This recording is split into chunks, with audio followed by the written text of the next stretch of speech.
joy to be in a room full of so many women. I have to say, and I've never ever spoken at an event which only has female speakers. I'm now putting it out there that I will only speak at events with at least one or two female speakers, but to have four incredible women here today is fantastic.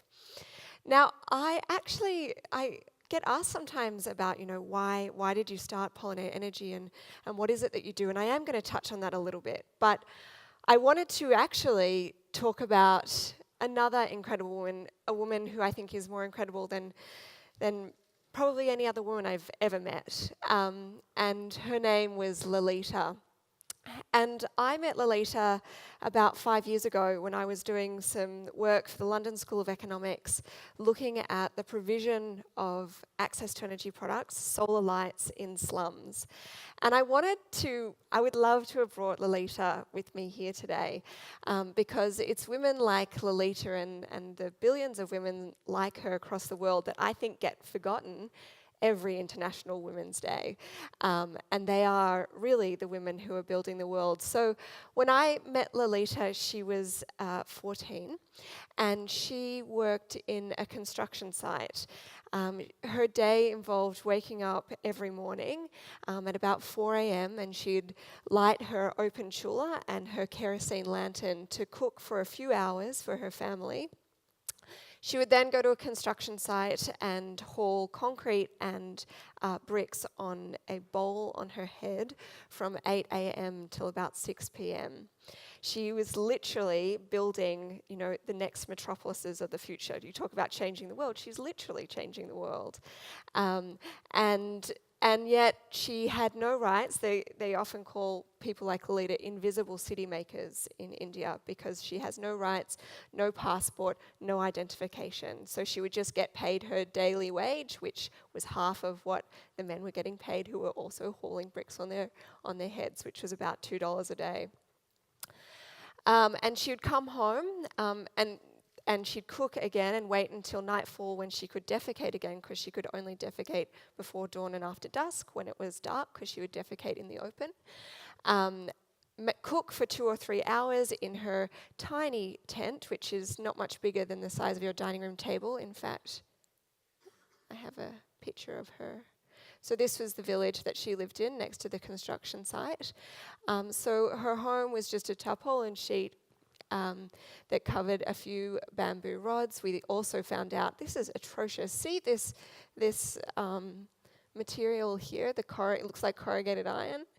It's corrugated asbestos, which Canada still exports asbestos to India, and then these families take the used asbestos, which is broken, and make their homes out of it. And so she would come home every day, light again her kerosene lantern and have her open cook stove for her family, and then go to bed. And Lalita was supporting herself, both her parents and her in-laws, her husband who wasn't able to work at the time, and her 2 children. And did I mention she was 14, so she had a newborn and a 2-year-old. So Lalita had her first child very, very young. And yet Lalita was one of the most positive women I've ever met. She had been able to come from her rural area to the city and actually get a job where she could work as a woman and be paid, but lived in absolute poverty, as do about 60 to 100 million women every night in India. And so I was working with Lalita and her family to find out what some solutions would be. And it was a research project which just felt so ridiculous given the scale of the problem. And then I had a pretty fateful experience. I should also mention, so what Lalita knew, that particularly with her daughters, that the smoke that was coming out from these kerosene lanterns was bad. It was making her cough and cry. She didn't realize it was the equivalent of 2 packs of cigarettes a day, and the second largest killer of women and children in India is cooking in their homes and breathing in the kerosene black carbon. She also didn't realize that black carbon has now been recognized as one of the lowest hanging fruits to or getting rid of it is the lowest hanging fruits. Reducing catastrophic climate change is 800,000 times more potent to the atmosphere than carbon dioxide. So getting rid of it has these two huge benefits. Anyway, as I said, I flew back to London at the time on Tuesday, the 31st of July. Does anyone remember what happened on this night? I sometimes ask this. It was the world's largest human disaster. So not natural disaster, human disaster. Does anyone remember? It's a while ago now. BP oil spill, very good guess, as my granddad would say, educated but incorrect. So that was also a very big one, but yeah, that was more of a natural disaster. But Fukushima, no, also a huge one, but didn't have the same amount of impact as this. So on this night, I was actually flying out of Delhi and looked out, as you do, out the window of the plane and watched the northern electricity grid of India go out. So on that night, 10% of the world's population, 700 million people, lost their access to electricity. It trapped people in mines, in metros, and wasn't turned on for over 24 hours.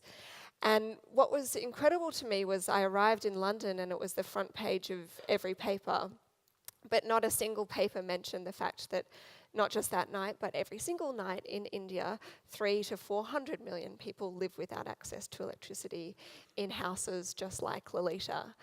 And so for me, that was my aha moment to leave sort of the corporate world that I had been involved in and to go back to India and to co-found Pollinate Energy. And I did that with an incredible group of young Australians. I had two co-founders and very quickly that grew to a substantial organisation. And so we realised very quickly that we had a few very white, naive hands, to be honest. And we were in a country of the utmost best entrepreneurs in the world. And we realized we needed to tap that resource and we wanted to make a social business out of it. So we decided to incubate social entrepreneurs, we called them our pollinators, to provide the world's best technology to people like Lalita so they had equal access to these goods and services. And to start with, we went and met with all of the microfinance organizations across India to see if they would be able to provide the finance for someone like Lalita to own a solar light. And we got knockbacks at every door. They considered people like Lalita to be too poor and too risky to access finance to allow her to get products that would improve her life. And so we quickly realized that we thought originally, I started my career as a photovoltaic engineer, a solar engineer. I thought this was a solar problem. It wasn't a solar problem. It was a finance problem and a distribution problem. There are thousands of great solar lights out there, but there is no one getting them at an affordable price to people like Lalita. And so we set up a distribution network, somewhat like an Avon, but completely social, so without any unethical profits being made for people like Lalita. And we started off with just her community. I just wanted to reach 100 people in India, but we quickly realized there were over 500 slums like hers across Bangalore that needed just the same amount of products. So we set up a model where our pollinators would be able to provide these products to not just one community, but up to 5. And then we cut the city into slices of pizza and found pollinators to service each of those communities. This is one of our pollinators and this is one of our current products. And what we realized pretty quickly is that we needed a finance model that worked for the customers that we were working with. So they were paying up to 20% of their $2 a day on kerosene. So if we could get them to swap that out and actually only spend 10% of their income for 5 weeks, they would actually be able to own a solar light outright. And we also wanted to provide them access to other products so that they would move up the development ladder and never need to get connected to a coal-fired electricity grid. And so that's what we've done. As they come up with new needs and products, we service them. We now provide smokeless cook stoves, female sanitary items, water filtration products, housing products, and a whole host of other products.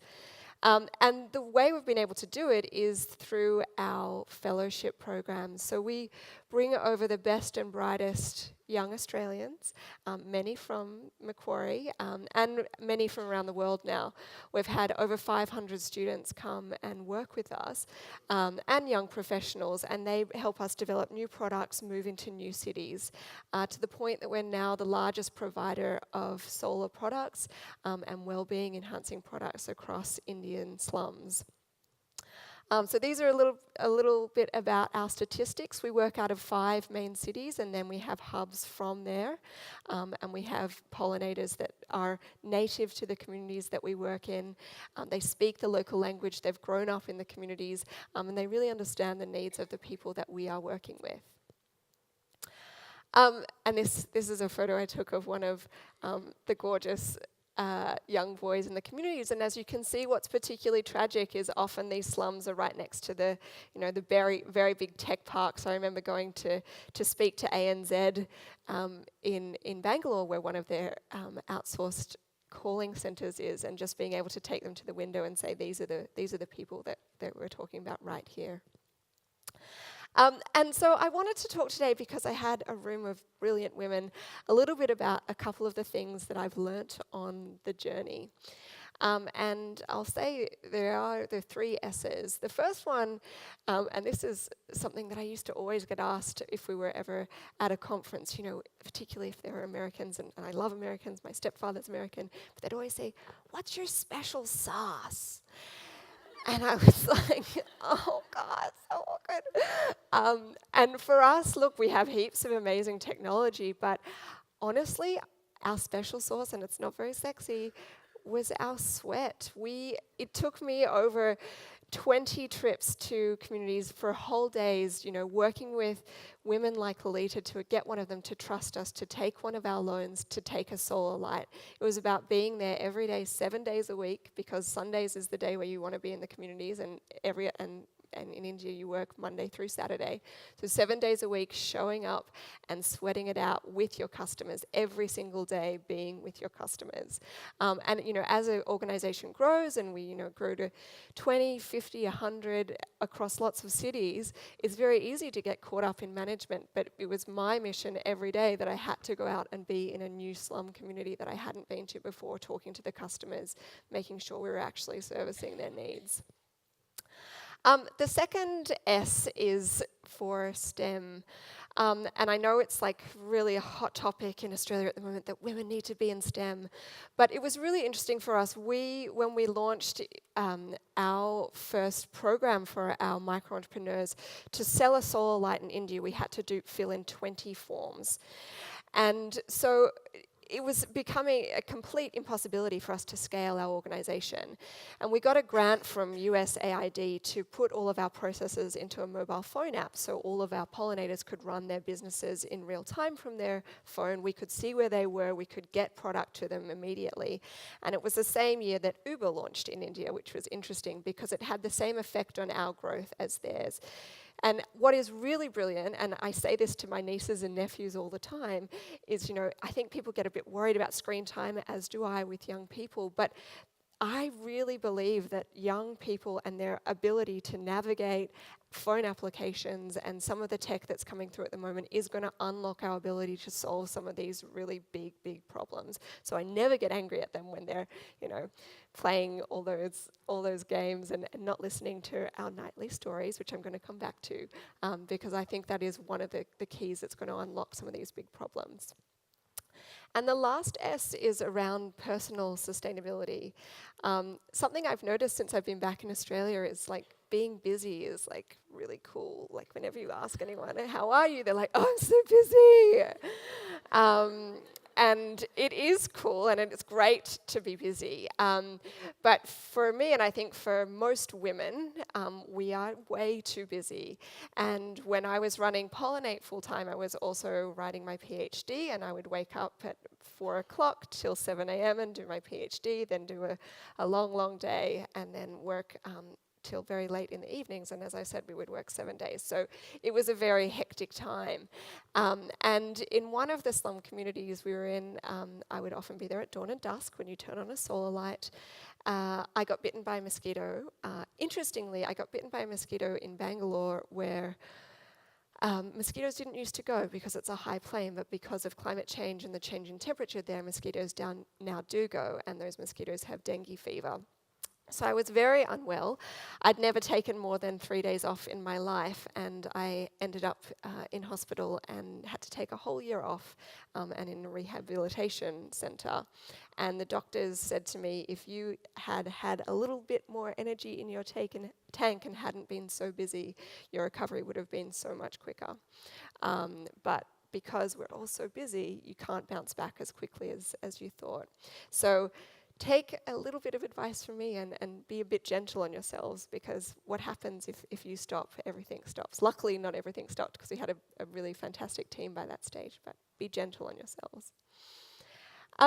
And I'm going to end with a thing I've noticed again since I've been back. So I realized about 18 months ago that Pollinate Energy's work was fantastic, but I wasn't seeing enough money moving into all of the huge problems that we all care about here.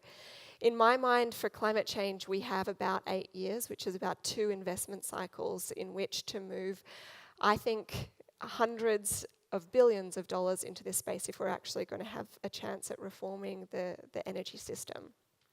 And so I realized pretty quickly that I needed to get into the world of moving money, and I now work for the world's largest venture capital firm for clean energy, the Innovation Fund. Excitingly, Australia has a green bank which is the biggest and best in the world. So, we really are funding this type of work. But I wasn't seeing enough money going into these causes, and I also wasn't seeing enough women moving the money into these causes. And as I was saying, one of the nice things of being back in Australia is I've been able to hang out with my nieces and nephews a little bit more. And I've started reading them this book when they're not on their phones, which is also fine. And if you haven't read it, I don't want to give homework, but it's a fantastic book. It's called Goodnight Stories for Rebel Girls. Has anybody come across it? It's so good. And there's a couple of others. I've become a bit of a connoisseur of these books. And I, would love all of these women to come to events like this. But I noticed a real theme in the stories. So there's about 100 stories of women all around the world. And if you have a look at these stories, there's the first sort of set of, I guess, women from 1,000 years ago and before were stories that really were about women who moved men. Women who, from Cleopatra to Joan of Arc to Boadicea. Has anyone heard the story of Boadicea? This incredible woman who was in the British Isles around 0 CE. Her daughters and the Romans came into the British Isles, and they killed her husband and they raped her daughters, and they took over the British Isles, and she was up in Scotland. And she raised an army of 200,000 men and pushed the Romans out of the British Isles and burnt every city she went through, including modern-day London, so that they wouldn't come back. Whoa! What an amazing woman! Why have I never heard about her? So all of these amazing stories of women who moved men into action and had these incredible outcomes. The next set of women that I noticed, so a few years on from that, were women who moved minds. Women from Oprah to all of the amazing female scientists we had that really moved minds forward in quantum leaps very often to help us evolve. And the last set of women that I've noticed, and the women of our generation, and there's not enough yet, but I think it's the most important, is women who move money to areas that matter. These are not just really wealthy women like the Bill and Melinda Gates or Zuckerbergs. These are women like you and I who have decided, no, we want to spend our mind and our money doing things about the issues that matter. And, it's about moving your superannuation. It's about moving the time that you spend on your investment decisions and making sure you're making high impact investments and being philanthropic as much as you can as well, whether it's with your time or with your money. And on that note, I should say we are always running fellowship programs for Pollinator Energy. So if you are interested as a young professional or as a university student to come on our programs, we love to provide a nurturing environment to grow your social enterprise ideas as well. So please come and have a look at that. And on that note, I will leave it with you. But please be gentle on yourself, as I mentioned.